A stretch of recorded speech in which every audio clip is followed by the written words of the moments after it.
come once again to discuss things. Crossover that they were just dropping the ball today. No, it's just in the future. It's just a trailer. That would have been ballsy as fuck. So many people would have been pissed off, but I wouldn't care. Oh man. Yeah, that would have been pretty cool. Yeah. Anyway, you ready to go ahead and get started? Yes. Okay. Oh, here goes. Hi everyone, welcome to another episode of Geeky Gentlemen. I am Sid Part 2. Joining me today is Steve _Baxi, or Steve Baxi, or the Steve Baxi that you should be aware of. I have so many names, it's great. So many names, but they're all so similar. It's the worst secret identity ever. Look, it's Steve Baxi, man! Secretly undercover as Steve Baxi.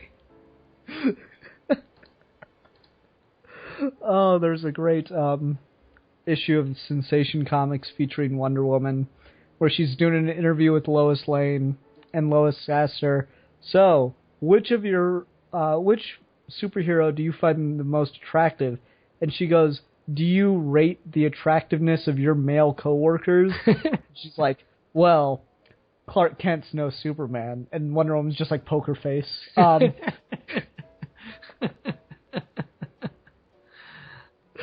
Anyway, Steve, what are we talking about this week on our latest episode of Geeky Gentleman Horror Month? Well, we're talking about one of the bigger slasher films from the 80s, 1987's Hellraiser, or Clive Barker's Hellraiser.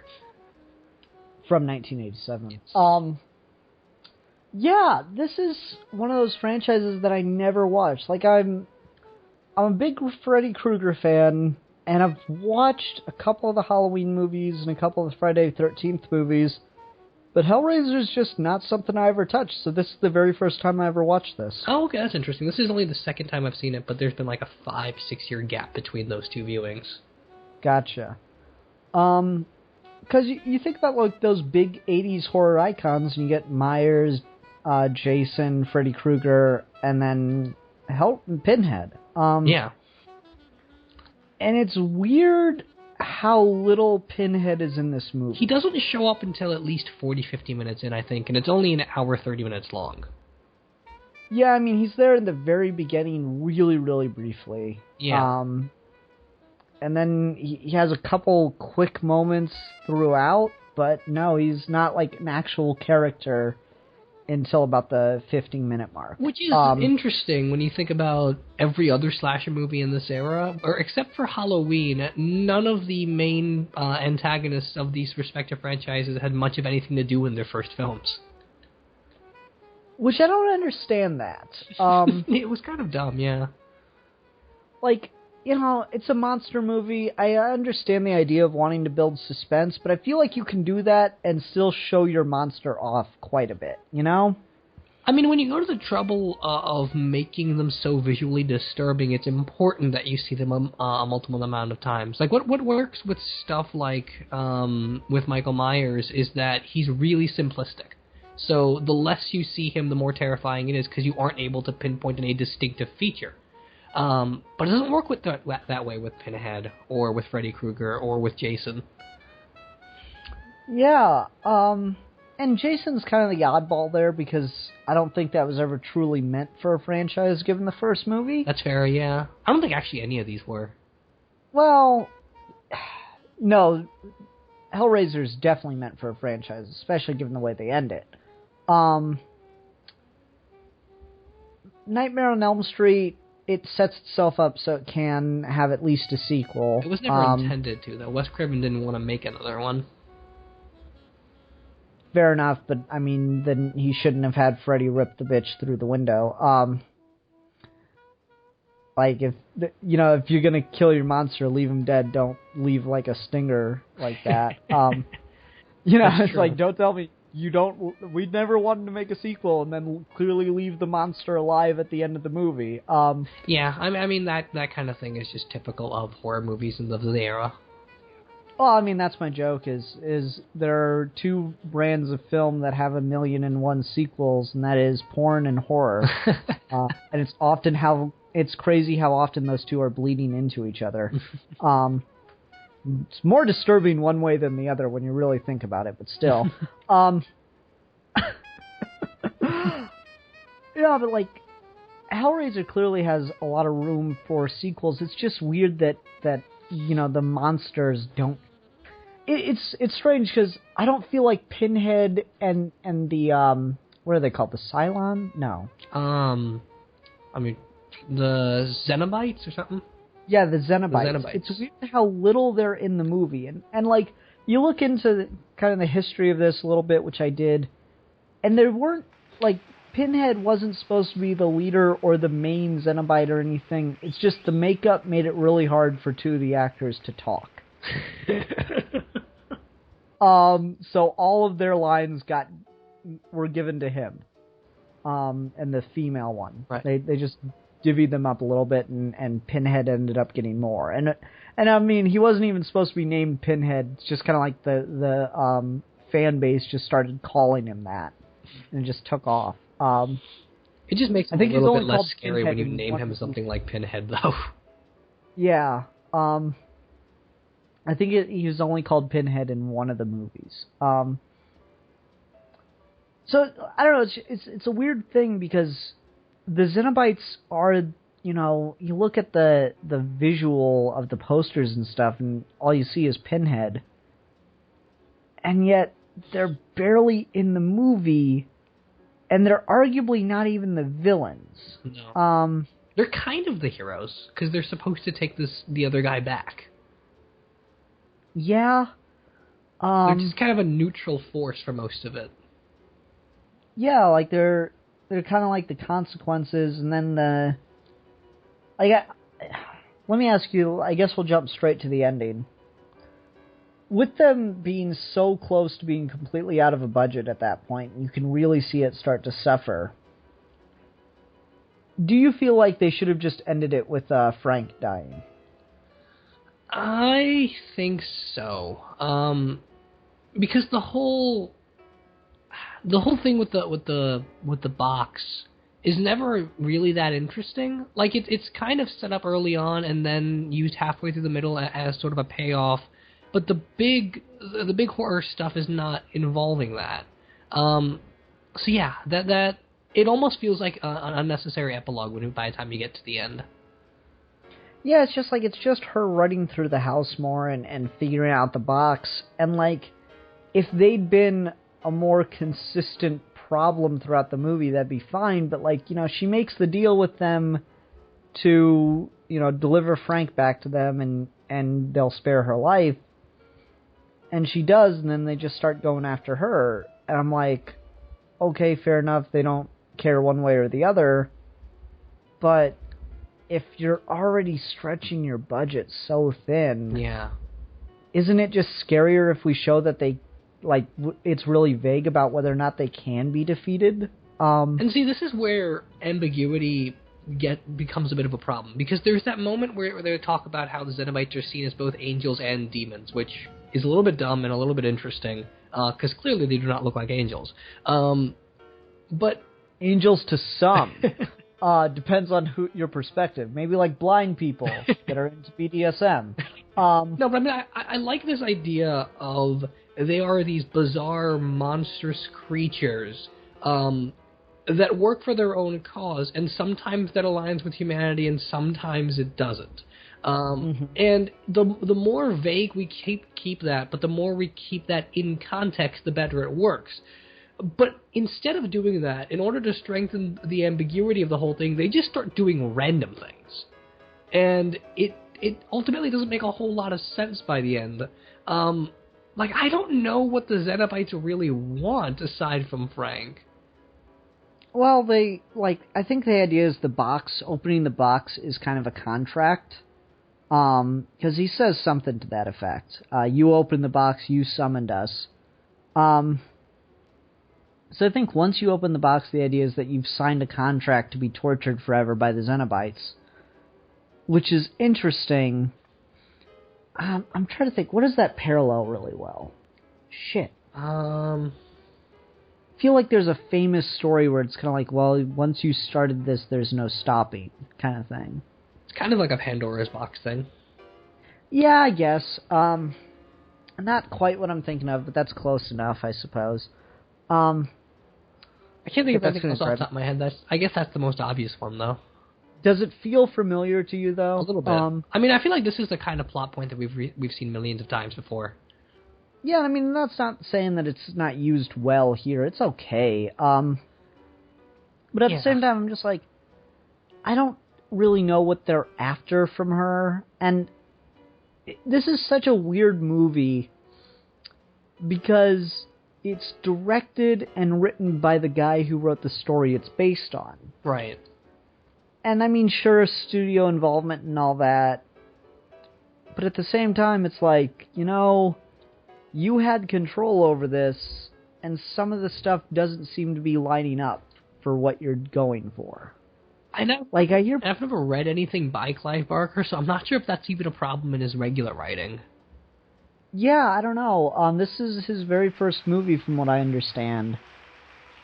And, like, I heard people talking about the book, and, like, the book is very, very heavily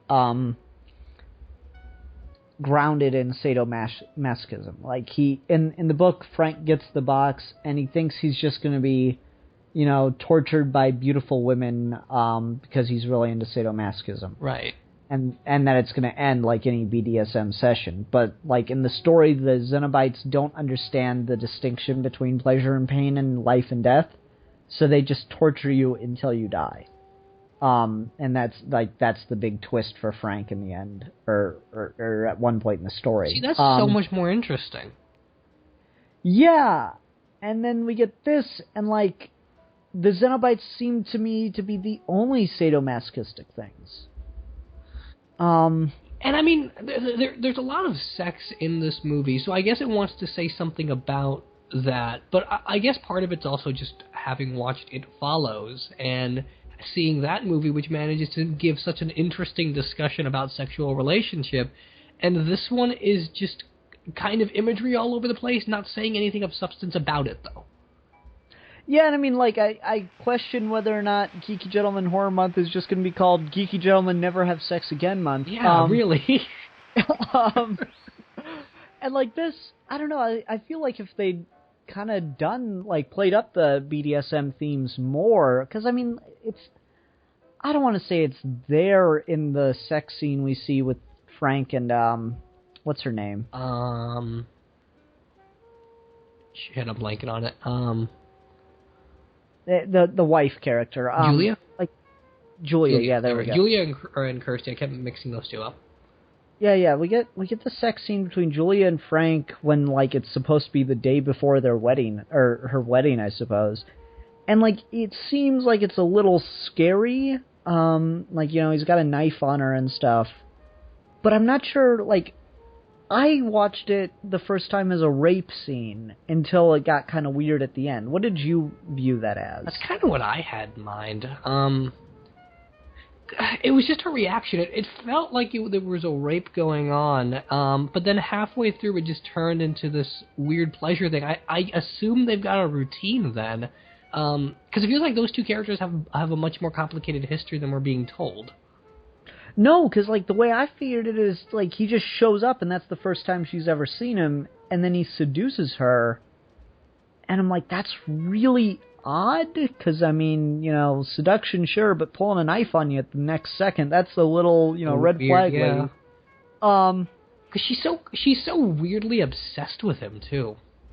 Yeah, like, I don't know, it's just like, if they played up the BDSM thing more, and, like, instead of a knife, he'd, like, pull out a whip, or like, just pulled off his belt or something, that I could buy a lot more. Yeah.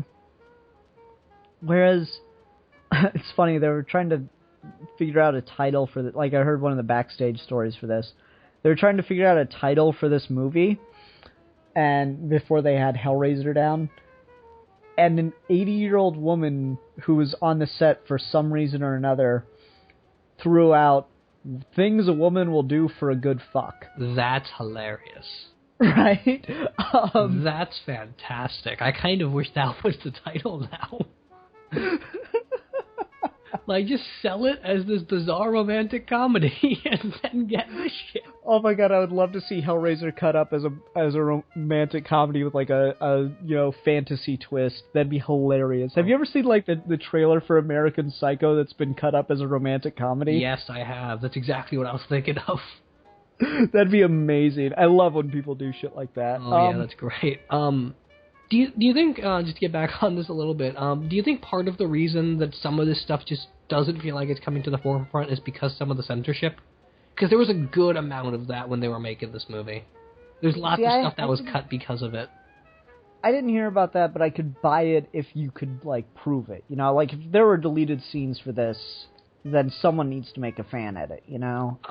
I know for a fact that there was a much more intense sex scene between Julia and Frank initially, but the MPAA didn't allow it, so they had to get rid of a good number of that stuff. And a good bit of the stuff with the Cenobites and Frank and their conversations and stuff was completely cut out. Okay, that's disappointing then, because they are the best part of the movie. Yeah.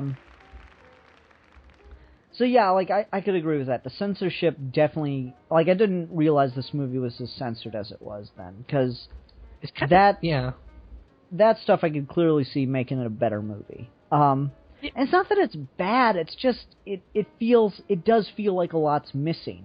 It feels really dodgy. Like, if I didn't know some of that, it would just feel like I'm watching a bunch of weird scenes. It feels like there's almost 3 movies here. Yeah. Like, there's one really interesting sexual relationship story between Frank and Julia.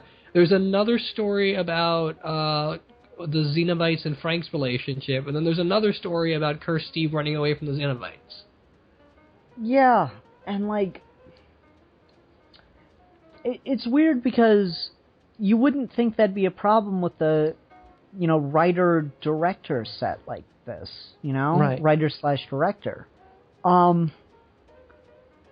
I don't know, it really does feel like it's lacking a lot at certain points, and that's very disappointing, because otherwise it could be really good. Yeah. But as is, I do feel like it's missing quite a bit. I feel like I'm watching half a movie. Yeah, I'd agree with you. I haven't actually seen any of the sequels, so I'd be curious to see if any of those got better, if they got more of a focus anywhere along the line. But like, the only thing that was really keeping my attention outside of the weird ambiguity is a lot of the CG and makeup work. Oh yeah, it's fantastic. It's fantastic, and when it's supposed to freak you out, it really freaks you out. Every time you see an image of like a skin being hung with chains, it's just it's horrible looking. Yeah, it doesn't look quite like skin, which is a problem. I was thinking about that just a couple minutes before we started. I'm like, CGI gets a really bad rap a lot of times, and I think unfairly so, right, because everyone loves to say, oh, practical over CG. I'm like, yeah, but you look at, like, dead bodies or, like, prosthetics of, like, I don't know, I've watched through a lot of Star Trek recently, and, like, anytime anyone takes off Data's arm or head or whatever, I'm like, that's clearly not his head. Or that's clearly not his arm. I mean, you can clearly tell that's a prop. That wasn't what he was just using. And, like, I don't know, there's that scene in Silence of the Lambs where the security guard's, like, hung up on the cage. I'm like, that's clearly not a person. Right. It's very quick disconnect. And, I mean, certainly you can have that problem, too, with bad CG, but at the same time, when you get it right, it looks a lot better, I feel. Yeah, it's like a lot of the best CG is the ones that you don't even know it's CG. Yeah, actually, believe it or not, Cracked posted a video just yesterday. It was like 8 CG effects that you won't even believe are CG. Oh, cool. And that was really cool to look at. Like in Machete, Jessica Alba's naked in a scene, but she refused to shoot naked because pictures and internet. Right. So she shot in her underwear, and they CG'd her naked. That's interesting. Yes, you'd never know that unless I told you and stuff like that. And it's weird how I guess this is a completely different conversation, so I'll leave it here. It's weird how often, like, practical effects I feel like get held up just because, people are more nostalgic, and I think they just want something to grab onto for like criticisms against a movie. Yeah.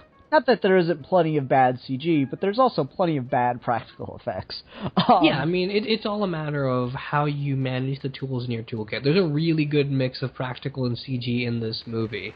See, how much is CG? Because the only CG effect that I know of really sucks. I don't know exactly, but because it's been a while since I've seen this. I have the DVD somewhere, and there's a good number of like making of featurettes on there. Gotcha. But some of the stuff with the cenobites I know is CG. Like they couldn't get all the makeup work to come off perfectly for Pinhead, so parts of his costume and his face are CG. Okay, then yeah, that's still impressive because I never would have been able to tell. Yeah. I would have to check in the special features. I really wish I had time to watch those again, just out of curiosity. Yeah,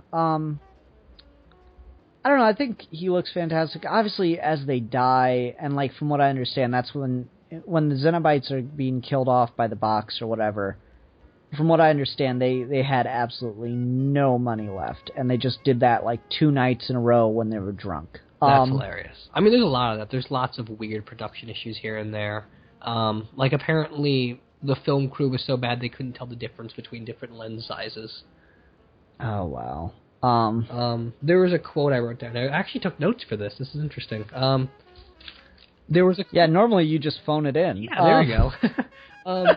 Apparently there was a quote somewhere from Barker that says he didn't know the difference between a 10mm lens and a 35mm lens. If you'd showed me a plate of spaghetti and said it was a lens, I might have believed you. That's hilarious. Well, yeah, I mean, this is his first movie, and like that's something that Kevin Smith said. At one point, he was doing one of his talk things, and like he doesn't know lenses, and that's apparently the one thing you're supposed to know if you're a director. And I'm just like, I didn't know that at all. Like I thought directors just told people what to do and when and like how the camera was supposed to move and stuff. I didn't know they were supposed to help like set the shots, and like decide what kind of shots they're doing and stuff like that. Like Bruce Willis apparently cussed out Kevin Smith on Cop Out for not knowing the lenses. That's interesting. Yeah, Bruce Willis is apparently very hard to work with. Yeah. I've heard that a lot. Him and Harrison Ford, famously. Well, what can you do? Maybe that's why Lucas didn't want to make Harrison Ford Indiana Jones. From what I understand, he like threw a script at Lucas during the first draft of Star Wars Episode 4 and said, "You don't know how to write dialogue." Which is true. Well, yeah, which is very true. So I'm not sure how much of a problem I have with that. Yeah, so maybe Harrison Ford is just like a really mean person to work with, and George Lucas just didn't want to do it anymore. He's just too honest. Anyway. Yeah. Yeah, so, that's interesting, because for a guy that had no idea whatsoever how to make a movie, it is made well, even if the script isn't very good. Yeah, it's certainly not as bad as it could be, with that in mind. Yeah. Now, it's not, like, perfect or anything. It definitely could use some polish, but, I mean, you hear, like, guys never made a movie before, you're like, okay, this is gonna look really rough, and it doesn't. Yeah, I mean, you look at George Miller's Mad Max movie, the very, very first one, which is just fucking awful. And it's so bad. It's easily the worst of any of the Mad Max films. But it looks like in places that someone just took a camera and stood there for an hour with no direction whatsoever. It's just it's not only horribly written, but it's also horribly shot. And you don't have that here. Yeah, like, you could tell me, like, if I didn't know this was his first movie, I don't think I'd pick up on it. Yeah. Which, I mean, I think that's the best thing to say. There's nothing, like, as far as camera work and stuff goes, as far as framing and like, there's nothing that's absolutely stunning, but the set design and the makeup and effects pick up for that. Yeah. Like, the camera work is... And I don't mean this to sound negative, but the camera work is strictly passable. and it's the rest of the set design and some of the acting that really saves it. Right. Or that doesn't save it, that makes the movie, let me put it that way. Yeah, it's got some really interesting monster designs, and I wish we spent some more time just kind of admiring that visual style and atmosphere, because it opens really well. I really like the whole mystery of the box.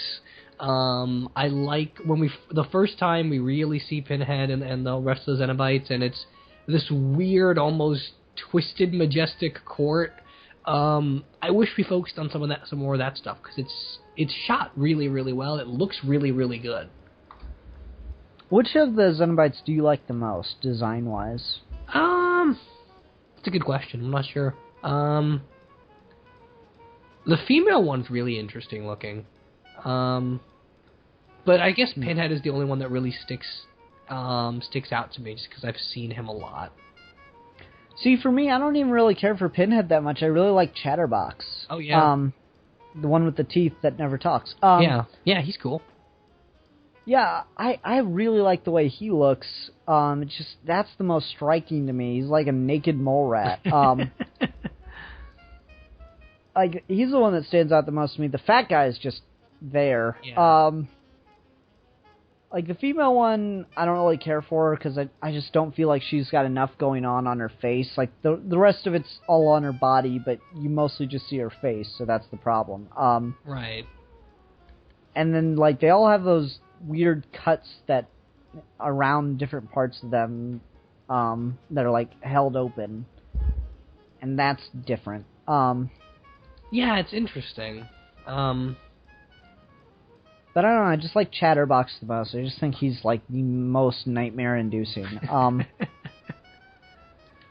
Yeah, they are all really freaky looking. And I wonder if like in any of the future films, there was a story behind any of these particular Cenobites, or where they came from. See, I don't know, like, I've never seen any of the sequels, and I'm curious if they ever show back up, or if Hellraiser just took off enough. It's an interesting question. I know there's a good number of like direct-to-video ones, so I'm not sure if like any of these films did that well financially.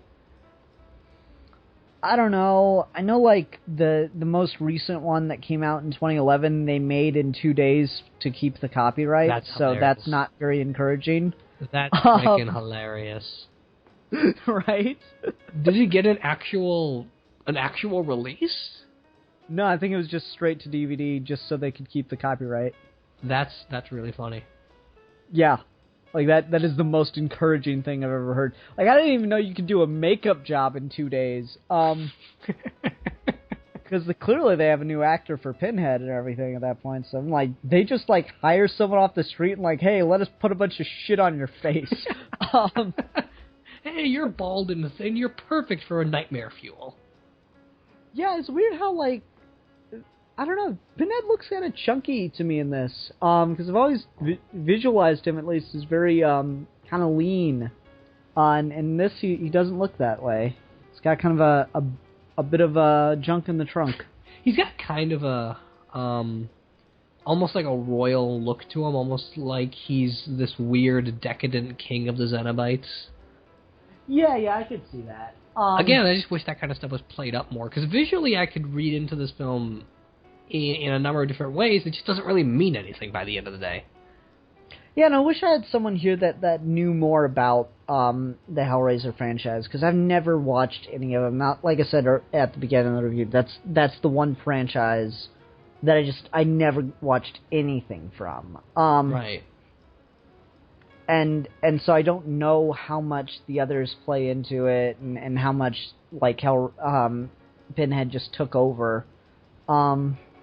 And that's disappointing, because I would like to know more, but at the same time, this movie I don't think gives me the confidence to watch many more, you know? Yeah, I mean, it's not bad, but I'm having a really hard time caring, you know? Yeah, so, because, like, I didn't know exactly how I felt about the movie, so I went and watched a couple of reviews. And Steve, side note, thank you so much for picking this movie, because we're going to have the only good review of it on YouTube. Oh, interesting. Oh my god, they're all terrible. Anyway, like, sorry for anyone else that reviewed this movie. I watched like 4 or 5 reviews of Hellraiser, and they're all bad. I don't even know what the general consensus on any of these movies are, to be honest.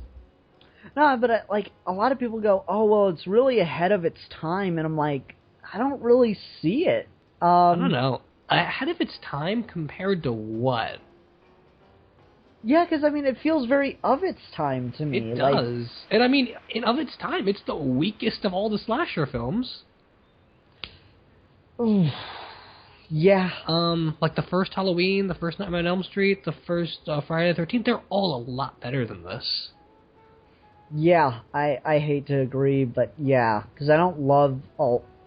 Like, I think the first of all those movies are probably the worst, with the exception of Friday the 13th. And I never liked anything Halloween. I'll just get that out of the way. Oh, that's totally fair. I never liked any of them either. I just watch them a lot. That's weird. It's a childhood thing, but yeah. Yeah, like, I never got into the Halloween thing. Like, it's my fault. I never watched any of the Halloween movies till I was, like, 2 years ago now. Oh, okay. So it's just like, it's very important franchise. It's just not a very good franchise if you watch it now, because it's inspired things that are a lot better. And that's a really low bar. But anyway, I don't know how much I want to agree with that statement, but I do feel like I agree with it, because ahead of its time in the idea of sexual horror, maybe. But I don't know how much I'd want to defend that. See, I don't know if it's ahead of its time in sex. It's ahead of its time maybe in brutality. Yeah, because it does feel very much like a pre-Saw. Yeah, like I can see this being the impetus for torture porn horror movies. But like, even if you go to the sexual comment, there's older horror movies that have a sexual component. They just don't physically show sex, which is fine because it makes it a lot more psychologically interesting. Yeah, I mean, you go back just a couple years before this to, like, The Shining, and that's just full of a bunch of sexual stuff. Yeah, I mean, you go back to almost anything Hitchcock, and there's a sexual metaphor somewhere. Yeah, and I mean, it's him getting around censors as to why it's not brought to the forefront as much. I mean, people, like, there was a big campaign, from what I remember, to give Psycho an X rating because of the scene where she undresses. But he got around it because, like, well, she dies in a shower. No one wears clothes in a shower. So that's how he got around and finally got the studio to agree to it. Right. Because how weird would it have been? Like, you know, the Bradys were the first couple to share a bed. Think about how sexually repressed America was, that was a thing. That couples didn't used to share beds. And even then, you know, Tom and Martha must have some real sleeping issues because they are really far apart in that damn bed. No, you're right, yeah. So, like, this, it may be, like, the first really gorer film, I guess. Yeah. And I suppose that's okay. And, yeah, torture porn, sure. I'm trying to think if there was anything that's jumping to mind that kind of did that. Because, like, I hesitate to call it torture porn because, I mean, I can only really think of one scene where we really see the torture taking place. Yeah, it all goes back to this movie feeling like it's missing scenes, or it has no idea what it wants to be, or it just wants to be too many things at once. Yeah. I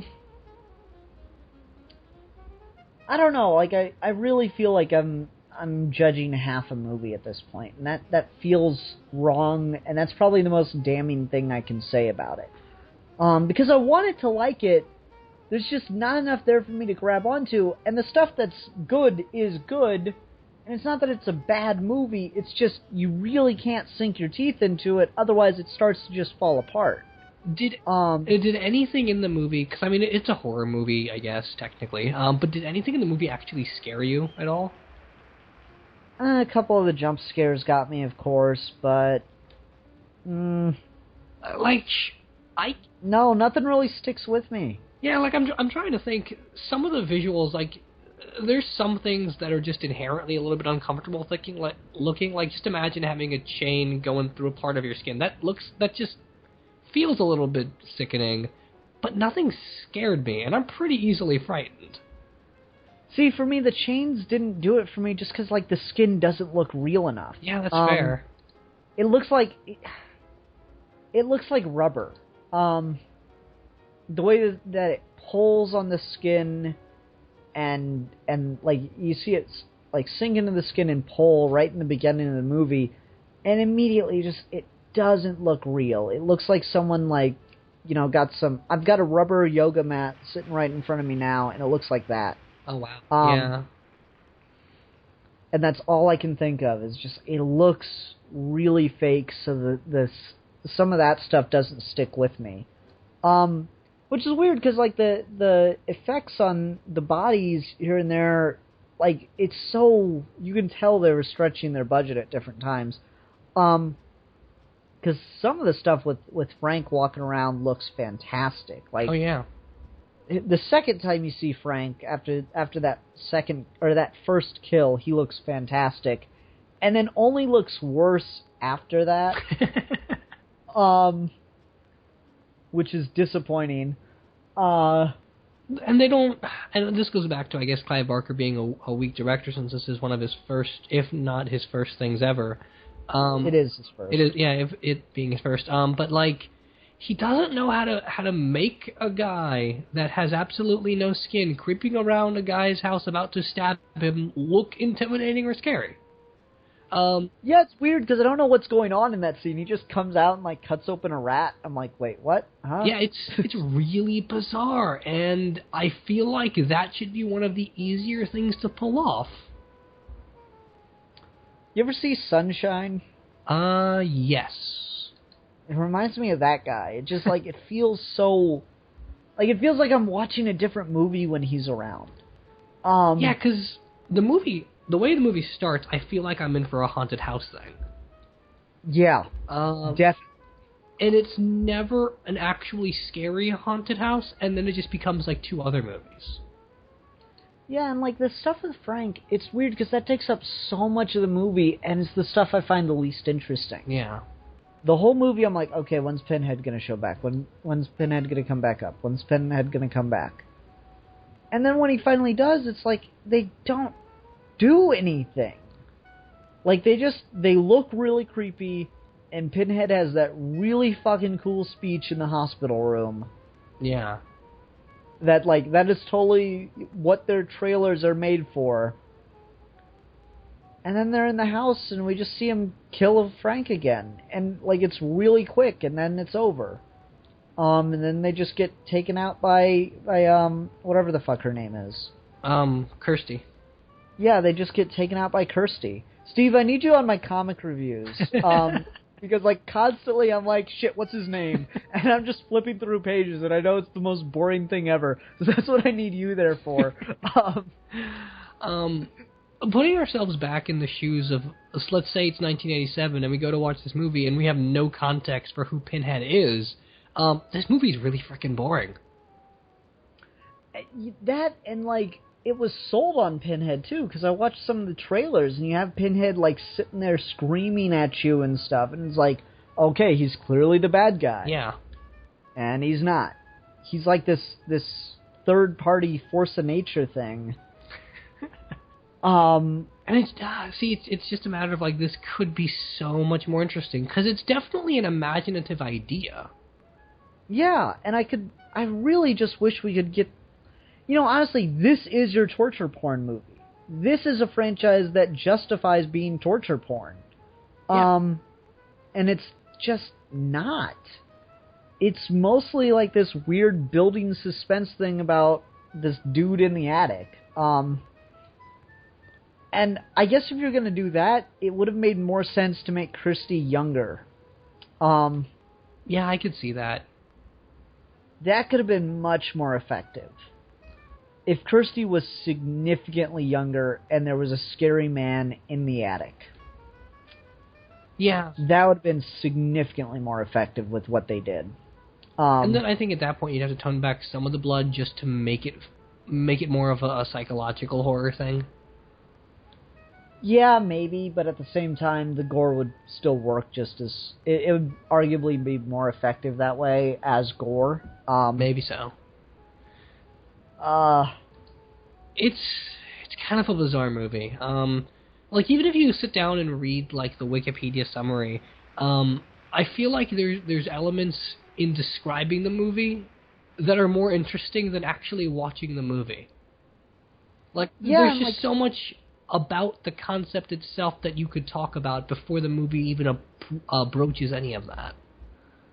And that's the other thing, is, like, it's all based on his story, The Hellbound Heart, and the story sounds more interesting than the movie, but at the same time, because this is done by the same dude that wrote the story, I'm really hesitant as to whether or not I want to read that.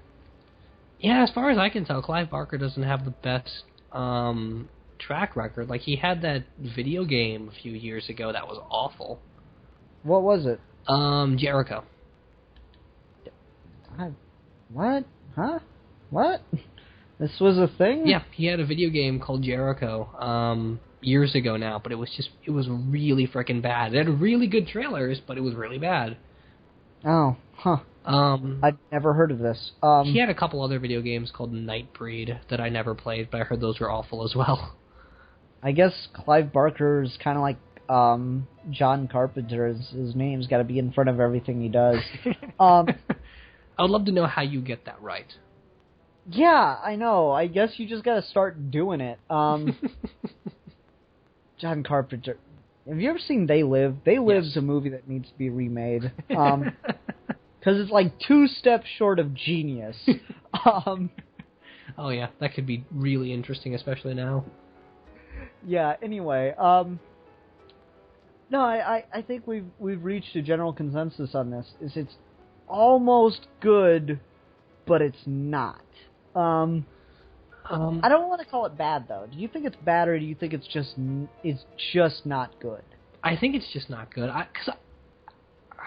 Saying it's bad would involve me talking about things that it does absolutely horribly. I don't think it does anything horribly at all.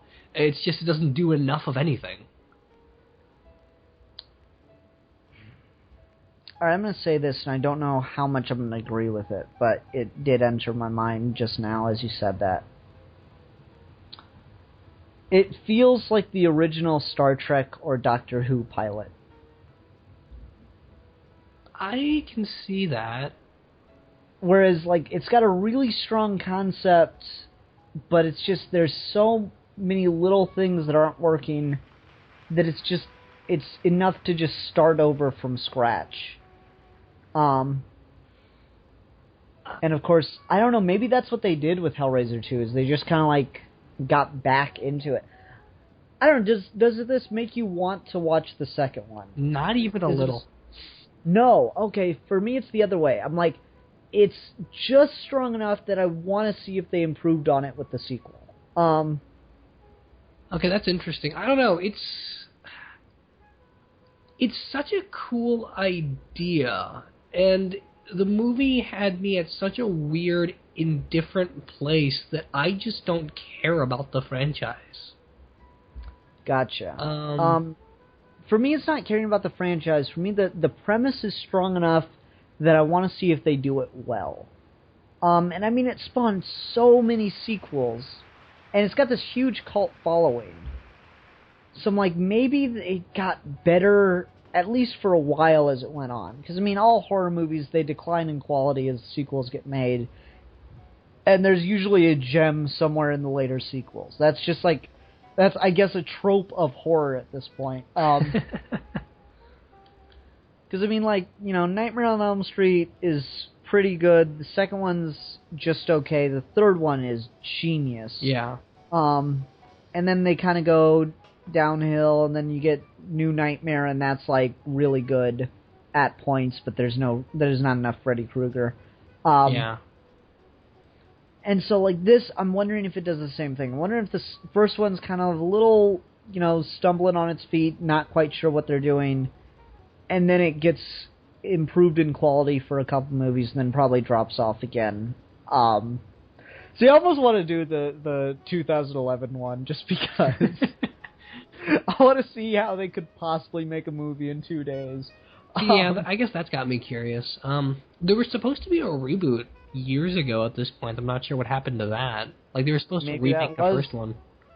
Maybe that's what Revelations was. Maybe. I'm going to look this up, because we got to fill time anyway. Yeah, 'cause I've got nothing to say. This is such a weird movie. Yeah, it's got 1.5 stars on IMDb. That's hilarious. All right. Are any of the movies well reviewed at all? I think is another interesting question to maybe look into while we're here. Okay, you look that up. I'm going to look up the development of this. Okay, let me go and do this. This is going to be a great episode. We're just Googling things. Yeah. All right, so this is the Wikipedia article on the Hellraiser Revelations. Facing expiration of their rights, the Weinstein Company, while still apparently working on the long-announced remake of the original film, decided to rush an 8th sequel into production, essentially a cinematic ashcan copy. The film was announced on August 20th, 2010. This came out in 2011, by the way. What the hell is an ashcan copy? Not sure. Golden Age comic books meant to describe a publication produced solely for legal purposes. Okay. Oh. It was confirmed that Doug Bradley, who portrayed the character Pinhead in the previous Hellraiser films, would not return as Pinhead. Blah, blah, blah. Instead, Pinhead was played by Stephen Smith Collins. Images of Pinhead from the film were leaked. However, the film's director, Victor Garcia, said they did not convey how Pinhead would look in the film. The film was shot over the course of 3 weeks. Okay, my bad. 3 weeks. I'd always heard 2 days. I guess people were just making a joke. The film was released to a single theater in California on March 18th. Oh my god, this sounds awful. Now I kind of want to see it, okay. Oh, wow. And I guess this won't be any encouraging. The first Hellraiser's got a 63% on Rotten Tomatoes, and it's the highest. The second one is a 50%. The third one is a 17%. Number 4, Bloodline, is 25%. Inferno is no score. Hellseeker is 0%. Jesus Christ. Deader is a 17%. God damn, I didn't realize there were this many of them. I thought there were like 5. Nope. Hellworld is 20%. Revelations is no score. Oh god, that's crazy. So none of the best one is the first one. That's terrible. This is clearly a film that has a cult following, and that's what's keeping that score up. Then I'd be curious to check out the second one now, just because it's the only one with a relatively decent score in 50%. Right. Okay, so people are split down the middle for that movie. Maybe that means something. I don't know, but the rest of them are pretty marginally awful.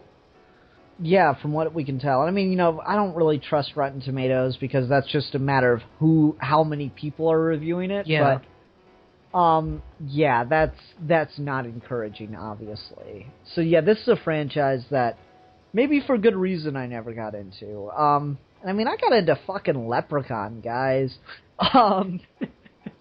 I'm a lep in the hood, and I'm up to no good. I'm a lep in the... Okay, anyway.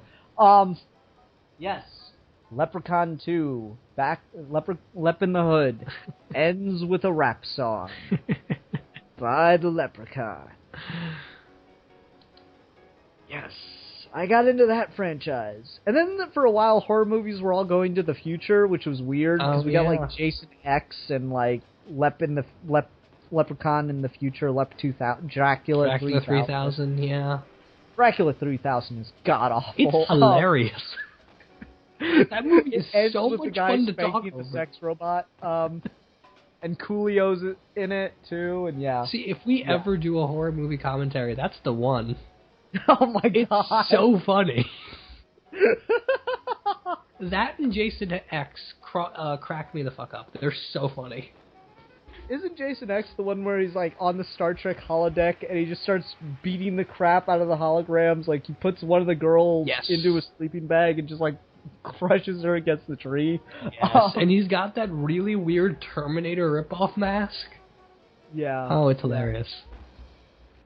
Because it's weird, they did that for a while where, like, all of them were set in the future. Like, Leprechaun, I think it's Leprechaun 3 where he's in the future, and it has arguably one of the greatest scenes in any movie ever, because he gets hit with a giant ray, and it, like, makes him big. And you know what the first thing he does, Steve? What's that?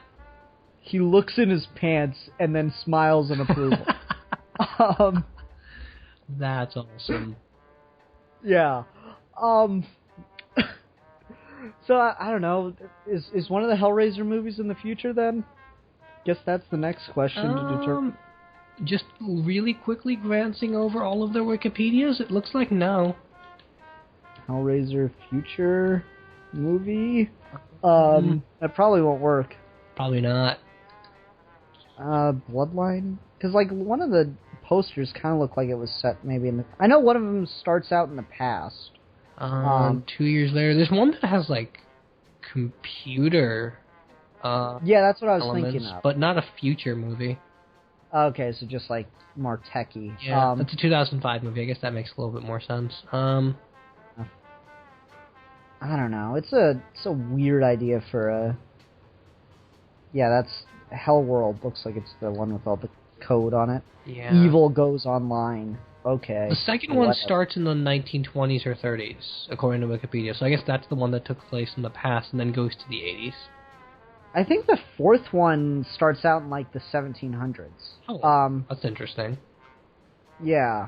And I watched, like, 5 minutes of that one and turned it off at one point. I don't know. So that's my review of the fourth Hellraiser movie, I think, is... Yeah, I watched about 5 minutes of that and decided it was shit and turned it off. There's stuff... Like, maybe I just need to get into the franchise earlier. It's not looking up for it, guys.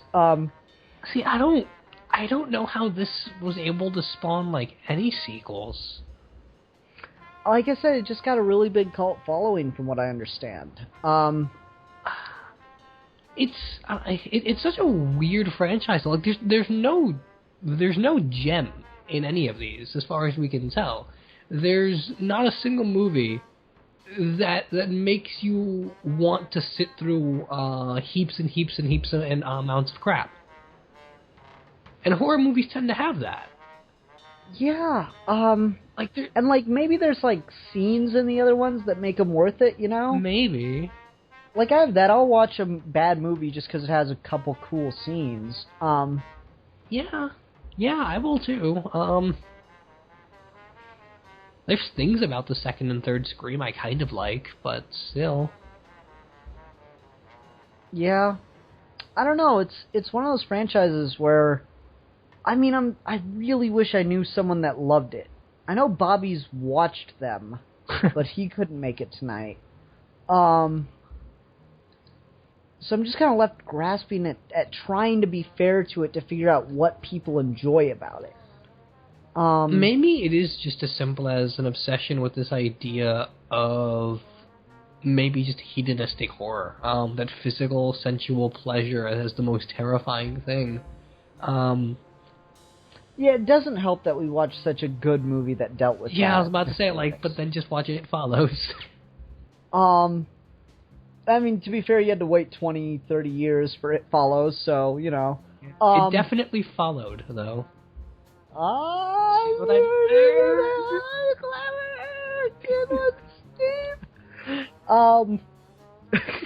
don't know how much of that you were actually able to understand. I'll slow it down and speed up the volume when I get into this whole thing. Okay, that's cool. We'll see how that works.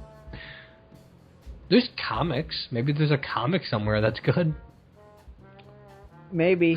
I don't know, like, because last week we finished the episode and you said Hellraiser. I'm like, oh, do you know how the the original ending of Freddy vs. Jason was supposed to go, and like for everyone that didn't hear that, basically Freddy and Jason were still supposed to be fighting in hell, and then chains were going to come out and separate them, and then Pinhead was going to walk out and be like, "Gentlemen, what seems to be the problem?" And that sounds awesome, but now I don't care. Like, that was one of my favorite things about, like, that movie that would have made it so much cooler. But now that I've actually seen Hellraiser, I'm just like, doesn't probably make the movie cool to some people, but now that I know what Hellraiser is, meh. See, I feel like now there has to be a second ending to that alternate ending where Jason and Freddy just kick Hellraiser in the nuts and keep fighting. Like, I feel like that's the definitive end to that movie. It's just like, shut up with your torture porn. It's not really You haven't had a single good movie in your entire career. Let us handle this. I guess who ends that fight is the question. Because I still thought it was bullshit that Jason won. Yeah, it was a little bit strange. I guess we could throw Chucky in the mix. Oh god. Alright, so like I guess I'll spoil something kind of in advance just because I thought it was too funny and we're stretching for time anyway. So like horror movie month, or horror month as it is now since we're not just doing movies this month, but there are 3 geeky gentlemen most of the time. So we each get to pick one movie, and I'm going to break that rule tonight, but whatever. We each get to pick one movie. And so that leaves, 4 weeks in a month, that leaves an opening for another person. So I had to get a guest, and I'm like, who doesn't like horror, and it might actually be interesting to have him on for this? Captain Logan. So I asked Cap if he'd come on and do it last Friday of the month, and he's like, yeah, totally, that would be awesome. And I asked him what movie he wants to pick, and he goes, Child's Play. I'm like, oh, alright. Okay, why not? And then immediately I get a text back from him and he goes, oh wait, no, maybe Misery. Yeah, Misery. I'm like, are you sure? Is that your final answer? So that's a funny story that I just thought I'd tell, because we're stretching for time right now. Okay, well it's good to know that the end of the month is going to be capped off with Misery. That's an awesome sentence. Just out of context, that is an amazing sentence, Steve. There's so many ways you could take that. Exactly.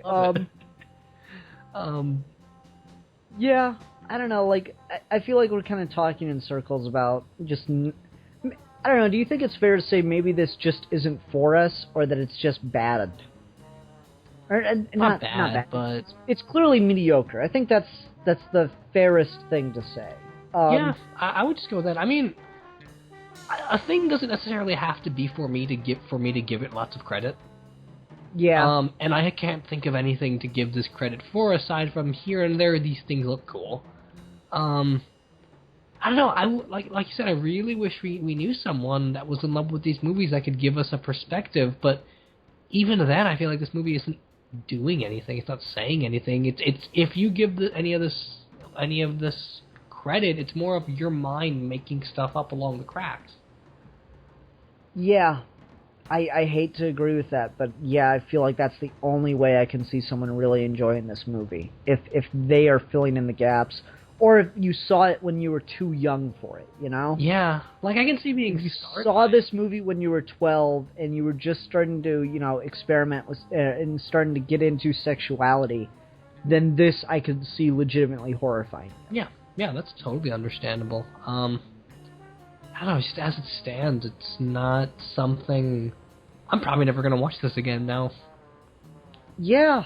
I don't think this is a movie that anyone could win me over on. Yeah. I might check out the second one. If the second one's on Netflix, I think it is. It is. I'll probably end up watching that at some point, but... See, Nightmare on Elm Street 4 and 5 are on TV right now. I'm really thinking about just watching those as we speak. Yeah. Even though those are when it starts to get really bad. Oh yeah, I don't like those at all, but... Oh, like, how a couple... I don't know if we did this on recording, but how you agreed with one of my professor's definitions of philosophy that it's a 2,600-year conversation? Yes. I have a better definition. Okay. And it's related to Nightmare on Elm Street 3. Okay. Philosophy is Freddy Krueger, the nightmarish bastard child of 1,000 madmen. I can go with that. I like that. That is an infinitely better definition. Yeah, I can totally go with that. And plus, there's a Rick and Morty joke in there if you've watched the episode where they parody Nightmare on Elm Street. No, I have not. Oh, you should. That show is great. I've seen clips. It does look like a lot of fun. I want to watch that Billy and Mandy thing you were talking about last week where they made fun of Pinhead. Oh, yeah. Where they just call him Pinface and the cenobites are just like the world's first frat boys. That's funny. Yeah, I might have to watch that now, because, I don't know, like, I guess I'm glad I watched this just because I feel like it's always been kind of a gap on my horror street cred. Not that I've ever considered myself, like, the biggest horror fan or anything, but I like horror, and I've made what we called horror, at least. I've made horror movies. I never watched anything from this franchise, and now I guess I'm glad that I did, and I can go, yeah, it's got some ideas, but that's about it. Yeah, I mean, I'm just trying to think of like several other movies that did this better aside from It Follows. I'm trying to think something else from the era. That's my biggest thing. If I can think of something from that era that did torture porn, I'd be much more satisfied as calling this not very good. 80s torture porn movie, that's tough. I'll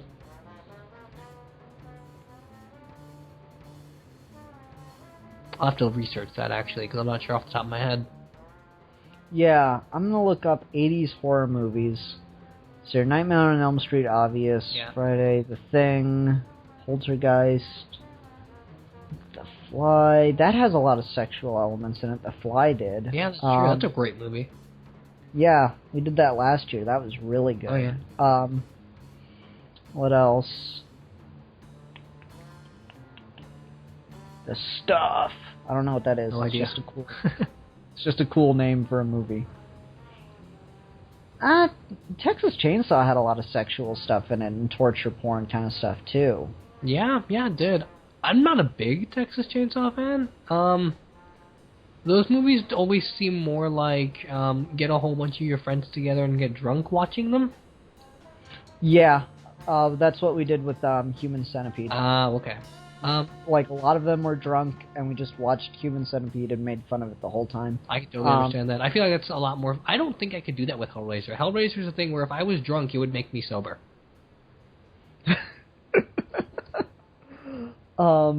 Yeah, I have to agree. This is not something... Like, I'm sorry for anyone that really likes Hellraiser. If you have a really good defense, like, if you think that we're totally wrong about everything we're saying, please leave a comment, because I want to hear why people really enjoy this. Yes, make it as long as possible, because I really want, I want an in-depth analysis of this that makes sense. Yeah, and I'm not saying that it can't be done. I feel like there's just so much missing that I cannot really get behind this movie in any real way. On the plus side, every movie has a really cool name. Yeah. You know what? I would like this movie a lot more if it were a student film. I guess in a way it kind of is. If this was something shot by kids, I think it would be a lot better. Yeah, I agree with that. I'd give it a lot more credit that way. Yeah, I agree with that. That makes sense. But just the fact that it's one guy's first movie, it's not everybody's first movie. This was put out by a studio. Right. So that just reeks of little to no oversight. Well, maybe another thing in the cap of watching more of these movies is the guy that's directing Doctor Strange and the guy that did the Insidious movies, Scott Dickerson, made one of these. Okay, which one? Hellraiser Inferno. And that was, what, the one with 16% or whatever? Probably 17. I don't know, but I guess if that's another one if you want to try and check that one out and see if it's got the requisite Doctor Strange weirdness. I don't know. We'll see. If I like the second one, I'll view the higher rated ones. I will commit. I'll do it on recording, so I have to do it. I will watch the second one. If you like it, let me know and I will join you to talk about it. Yeah, that could... You know what? Why don't we do a mini on it? Because we're stretching for this one as is, but I feel like there's enough for a mini if we watch the second one. Yeah. I mean, assuming it's better than the first one. I will not fault you, and I will not prevent myself from stopping it. Like, if you want to turn it off halfway through or whatever, I'm not going to say don't do that. Right. Because I feel like, you know, watching the first movie and then not enjoying it, but giving the second movie a chance is good enough. You don't have to watch the whole thing. Right. If you're like halfway through it or you're just a little bit into it and it's really not working, then yeah, turn it off. And we can talk about it. Yeah, Steve and I will be back to do a mini on the second one then. Yeah, that'll be interesting. Yeah, it's possibly gonna be a really short mini if it's just like, yeah, this is even worse. This has none of the potential of the original and does a lot of other things badly. That might be the entire mini right there. Just cut that clip and paste it. Yeah, okay. So let's go ahead and do a rating, Steve. It's going to sound high, which is bad given how low it is. But because of the makeup and because of how striking some of the visuals are, I'm going to give it a 2.5 out of 5. Weird things at the end of hallways that chase you and then don't show up again until the very end of the movie. I'm trying to think. I guess this is a little bit low, but I don't know. Visuals can only do so much for me without some kind of thematic context. I'm giving it a 1.5 out of 5 motivationless, skinless men. Yeah. Oh, wait, one other thing that we didn't talk about. The fuck was up with the bum turning into a dragon? I have no idea. That was kind of hilarious, though. Yeah, I was like, the fuck? Like, that was creepy when he ate the crickets. See, I feel like you could just take the best scenes of this movie and throw them into a Nightmare on Elm Street film. Yeah. I expected him to turn out to be Pinhead or something. That'd be interesting. Yeah, anyway, yeah, really, really fucking weird movie. Not very encouraging. But anyway, so Steve, I do this rarely because, you know, schedules being what they are, and we have trouble enough making it as is. But I cannot possibly separate these movies in my head. I don't think I could ever talk about one without talking about the other. Okay. So we're gonna do it. We're gonna talk about the first two, the Omen movies. Oh, I'm really glad you picked those, because I've got the exact same thing with the first two. Yeah, I cannot talk about one without talking about the other. Yeah, okay. I'm cool with that. Okay, and we're gonna have to do it just because it's almost impossible to talk about the first two without mentioning how bad the third one is. Yeah. So we're gonna watch the one good scene from the third movie, which is when Damien's talking to the statue of Jesus. That's it. Okay. So all three of them are on Netflix, so you can watch the first two and then just go find that scene and then assume that the movie carried on and was good. Okay, that'll be It's not, but... Yeah, I think it's impossible to talk about one movie without talking about the other. So we're going to watch the first two Omen movies for next week on Horror Movie Month. Very excited. I love those films. Oh, yeah, anyway, so everyone, thank you very much for watching. If you love Hellraiser and we just tore it apart, I'm sorry. Thanks for getting through it. Please leave a comment below telling us what you think about the movie, why you like it. Or if you don't like Hellraiser and you agreed with some of our points, please let us know. I'm really curious to find out what the public perception of this movie is. Yeah, as you can see, we are really divorced from the fan base or lack of fan base for this film. So any kind of context for that would be helpful. Yeah, and I don't think anything's going to turn it around, but I'm genuinely curious what people think of it. Oh yeah, I don't see myself ever really liking this movie, but I would love to see an argument for it. Yeah, exactly. So anyway, everyone, please leave your comments down below. Until next time, I'm the Philosopher. And I'm the Politician. And we are your geeky gentlemen. and we will be discussing things.